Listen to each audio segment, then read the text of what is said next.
Naniniwala si Acting Davao City Mayor Baste Duterte na demotion ang pagkakasibak kay General Nicolas Torre bilang PNP Chief.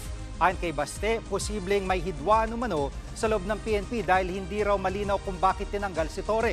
Naniniwala naman ang anak ng dating Pangulo na kahit sino pang ipalit na PNP Chief, pupuntirihin pa rin daw nito ang kanilang pamilya. Matatanda ang hinamon noon ng suntukan ni Baste si Torre, pero hindi sumipot ang nakababatang Duterte kaya winner by default ang dating PNP Chief.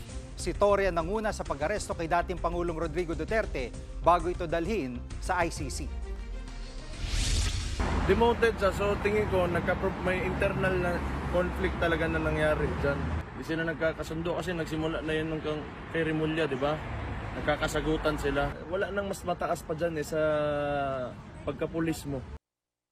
Mga kapatid, Jig Manikad po, pagdating sa mahalagang balita sa loob at labas ng bansa, dapat una sa lahat, mag-follow at mag-subscribe na sa social media pages ng News 5.